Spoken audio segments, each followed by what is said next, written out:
94XO, it's Moni XO. I'm hanging out here at Queenie Park with the founder of Raising Sales Marketing. Stay tuned. You're watching 94XO. We're going by Alexander, right? I think so. Okay, Alexander. Being official. Now, I would like to know more about your company. It's called Raising Sales. What's the foundation behind it? Absolutely. Well, thanks for having me.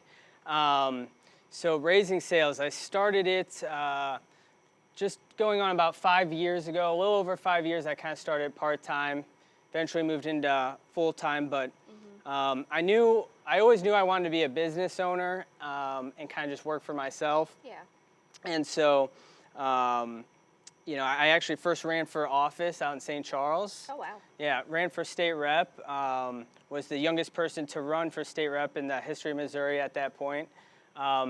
Didn't win, obviously. That's why I'm here. But, while I was working the campaign trail, I kind of picked up a side job doing marketing for a loan officer, Thomas Cobb, who is a great mentor, good friend, and I really liked what I was doing. And so once I lost, I was kind of like, I want to work business to business is kind of the type of industry or clientele I wanted. And so I was like, well, what's something that like every business needs? And it's like some sort of attorney aspect. Yeah. That wasn't happening. Accounting or bookkeeper.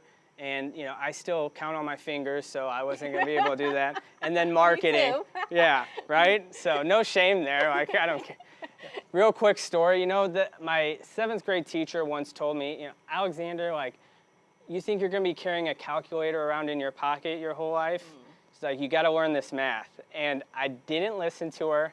And look at where we are now with these smartphones. I was going to say, I don't even remember half of the math I've done in school. Yeah. I was horrible at math all the time. And now look at us doing basic math all the time. Yeah. And my full-time job using calculators and See, everything. there you go. Yeah. So kids, learn your math. But yeah, so I knew marketing was like something that like every business needed. And it was kind of a passion of mine because I would always be seeing, whether in politics or otherwise, like really bad marketing. And I would be passionate about it to where like, if it was a really bad commercial, I would like commit to not supporting that company for like wasting 30 seconds of my life. And so, that's kind of how I decided like, hey, I want to get into marketing, and it took a laptop and a Wi-Fi connection. And so that was pretty important for me because I kind of started with no money. Yeah. And so, yeah. In terms of, we kind of talked about the names. I don't know if that was a question you were going to ask next. Yeah, that's the next one. Okay. Where's that name come from? Raising Sales. So yeah, I've always been attracted to just water in general. Like my mom would think, she thought there was something wrong with me because I'd be outside like with the hose just playing in water for like 4 hours at a time. And I always dreamed about running a business and being able to kind of travel the world from a sailboat. When going through the list of names, I knew that like we had to have a really good name as a marketing company in order to kind of show our creativity, but also, just a little bit of a credibility statement. And so it took me like 3 months of just like coming up with a bunch of different names, crossing them all off, and then this one just kind of hit me all of a sudden. And I always tell like startups when they're looking at a name or branding, even a tagline, I say like, you don't need to force it. Like definitely maybe go through the paces, write some out, but when you know, you know. Like I'm sure whenever you thought like, Moni XO 94. My first name was Kimball K. Okay. So it was like, kind of forced, right? It doesn't sound right. Kimball K. What is that? And then like you said, like it just flowed right. Like, oh, 94XO. You knew it right away. Yeah. Now, you have this Raising Sales background with the boats, your love for water, but when it actually came to like the business plan side of everything, putting everything together, like El Capitan and all of that, like how was that process for you? Yeah, so, it was pretty organic and, definitely grew slowly. So it was kind of a trial and error. But I was always a big believer in like the branding and the culture, like I'm big on culture, and I've always kind of been big on culture. And I was like, with this name, and if we're gonna like live and breathe it, we got to incorporate it well beyond just a logo and a website or something like that. And so to the point where it's probably pretty annoying for the crew. We don't call them a team, it's a crew, right? Even like some of our like internal documents and stuff are named based on, like ship terms and Navy terms and sailing. It's creative though. That's one thing when I was going on the website, like it stuck out and it makes you guys unique. So when people are looking into your company, they're like, okay. It's not the typical, do you want to work with me, like boring type of thing. So that's what's cool about you guys. That's an interesting take. Yeah, sometimes whether it's clients or even when we're interviewing potential employees, that usually seems to come up in terms of the culture. And so that's super important for me.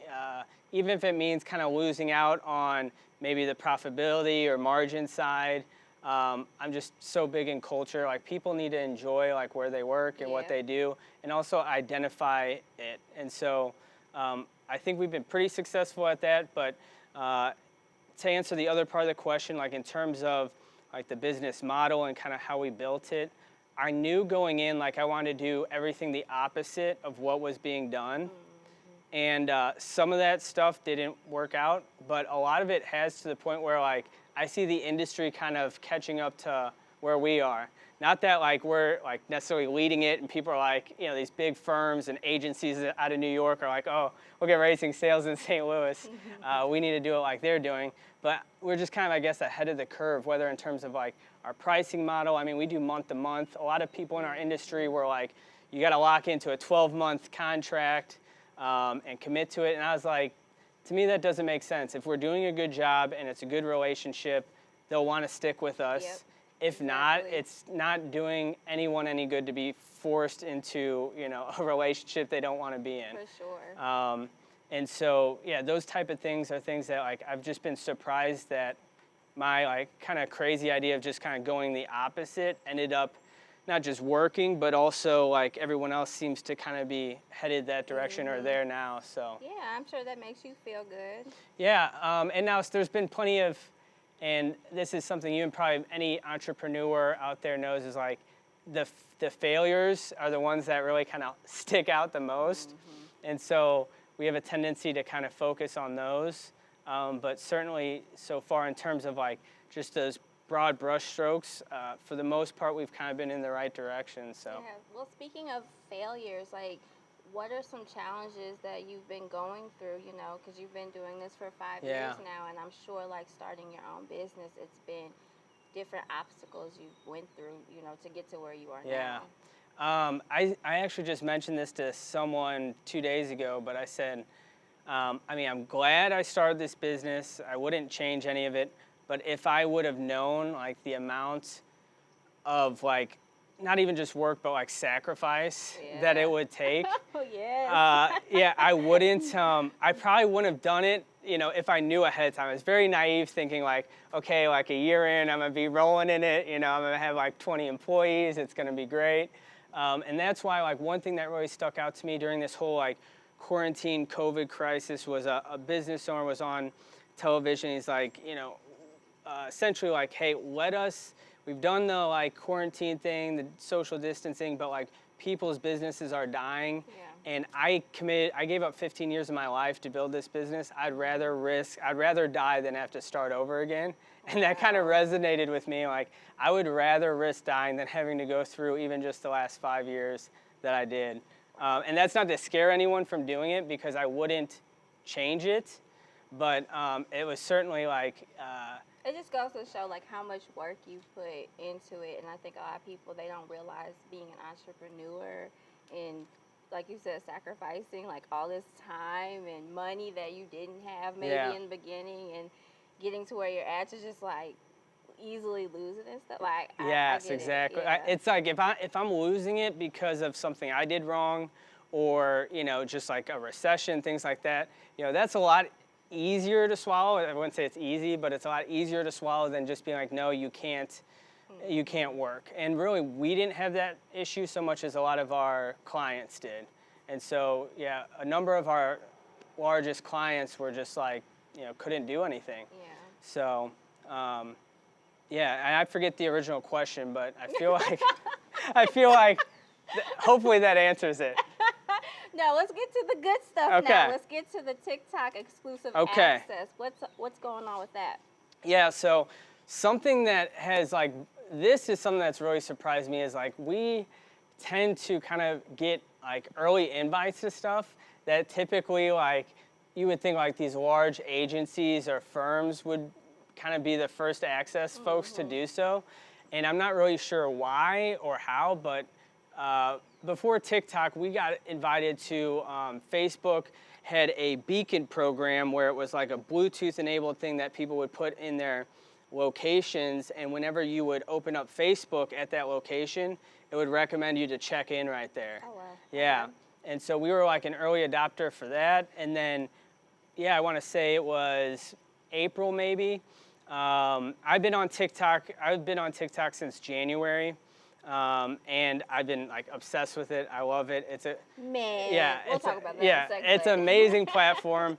And I was fortunate enough to go viral a couple times. And so I just started, kind of digging into some of the like stuff behind the scenes, like their blogs and all their like business related tools.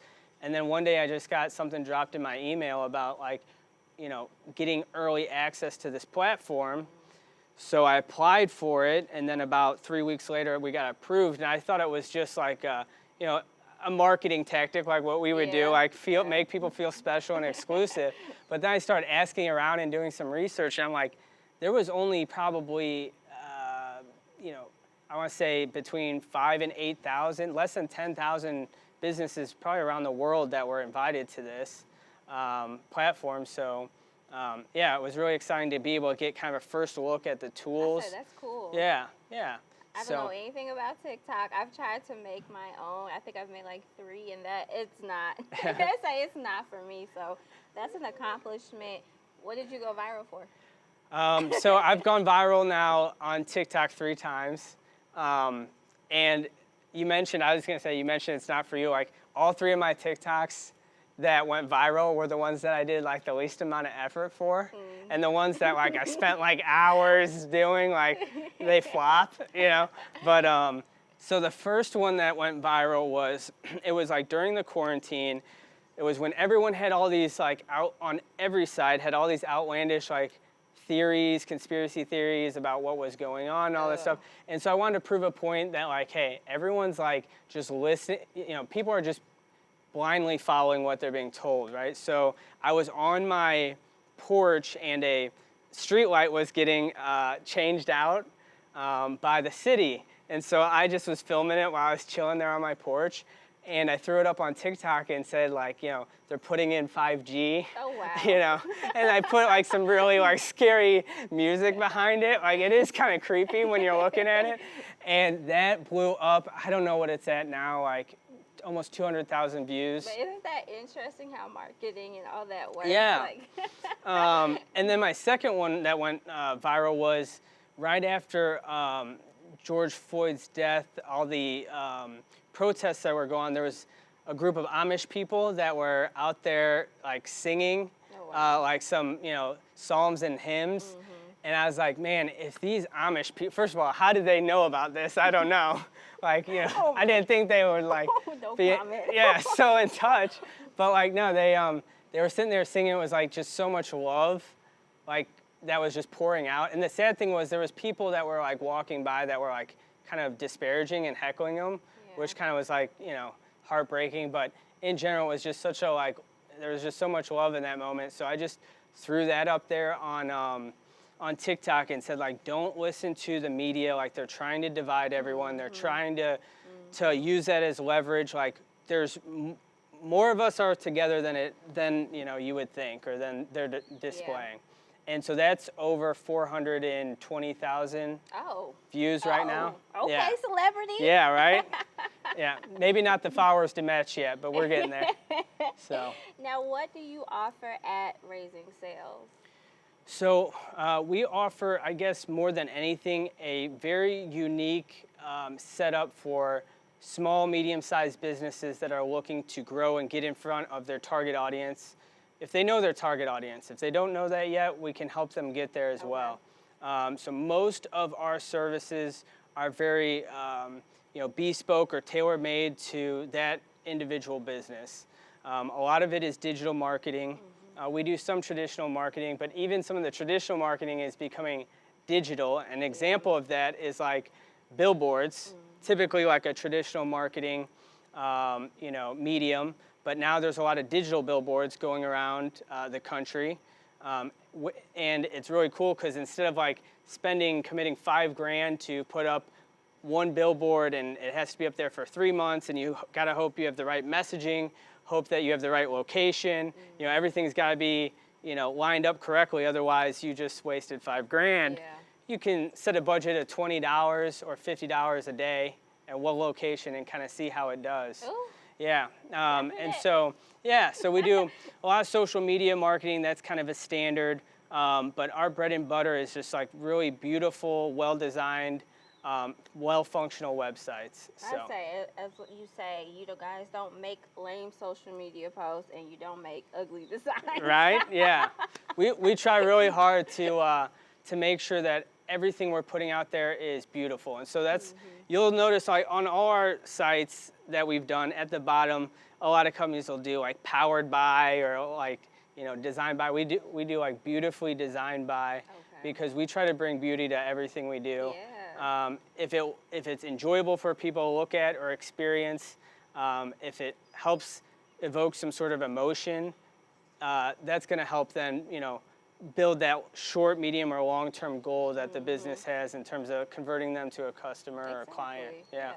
Now, what upcoming projects do you guys have? What are you working on? Yeah, so, we're kind of rebooting our TikTok offer, because just as we got invited into the exclusive platform or program, we started really digging deep into it. We built a whole offer around it. We were doing basically $300 in advertising for free for anyone who would sign up, a month of management for TikTok, and then TikTok has this thing where they will match up to $2,000 of ad spend. Oh, wow. Between now and December, or between TikTok was balling. Yeah, they were, and at the time they were really trying to get people on the platform, and then we had the whole thing about it's going to get banned or shut down, so we kind of had to put the brakes on it as soon as we got it up and running.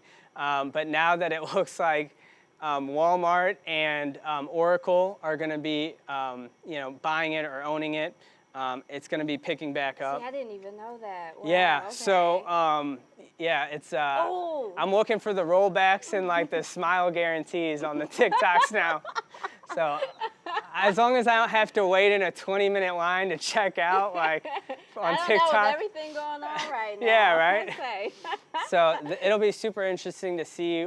Really they should just kind of keep the momentum forward for TikTok. And just one note about TikTok for anyone listening, whether you're a personal brand or a business, entrepreneur, aspiring artist, TikTok has the most exposure potential for the least amount of effort or resources to date out there. I mean, it's kind of the Wild West. Like, it's kind of, I don't want to compare it to what Facebook or Instagram were like back in the day, because it's better than that. But like, if you've noticed over time, it's harder to get out in front of people on Facebook without like spending money on ads.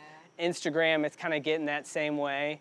And TikTok, it's still the Wild West, where like, and there's been people that have done studies and breakdowns, like a brand, dollar for dollar, TikTok is the best medium on earth at this moment to get exposure.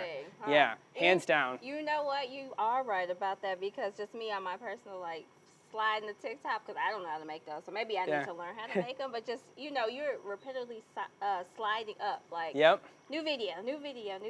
Huh, and it does it in a very interesting way. Like, I don't know about you, but like especially lately, since like quarantine started, I've tried to avoid Facebook as much as possible, because there's just so much toxicity going on, so much back and forth. There could be some elements of that on TikTok, but there's not like a textual medium. I mean, it's like music or sounds and audio, and then some sort of video component. So there's a lot more entertainment value for people. It's like, now that you talk about it like that, because at first I'm just thinking like, oh my gosh, all these stupid TikToks. Yeah, right. Well, and those are the ones that you see, like, and they get put out elsewhere because they do go viral. Some of the really dumb, crazy ones.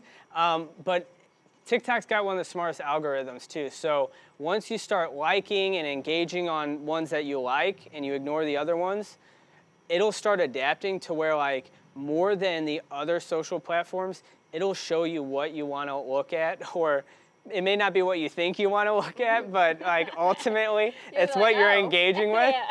And so there's this thing on TikTok where it's like the sides of TikTok, and so they've got all these like different sides of TikTok, and really what it is just you got kind of bunched into like an algorithm that's built around a certain number of keywords or hashtags, and it's all based, and then it kind of takes a while to get out of that. If you kind of, there's like a dark side of TikTok or like, creepy side, awkward side, so. Well, now it's time for the Cause a Ray jar. So what you're going to do is you're going to pull 3 questions out of my jar. Okay. And answer them to the best way you can. All right, let's see here. I'm going to go for the bottom one first. Okay. Question number 1. Drum roll. What part of a kid's movie completely scared you? Huh. You know what? I'm going to have to go with my favorite kids show and movie, SpongeBob SquarePants. Oh, gosh. But you got the Flying Dutchman swinging in, and like there's always these late nights at Krusty Krab where it's like SpongeBob by himself or Squidward's there, and just as a kid, and I still kind of evoke that sense of fear even now when I see it. But it's just, you put yourself in the place of being alone in like a building like that. Yeah. There's no one around. That was a cartoon. Yeah. Mine was Chucky. Is anything involving Chucky? That was like my... I don't know if that's a kid's movie, but... I guess it's not a kid. but I definitely watched it as a kid late at night when my parents thought I was asleep.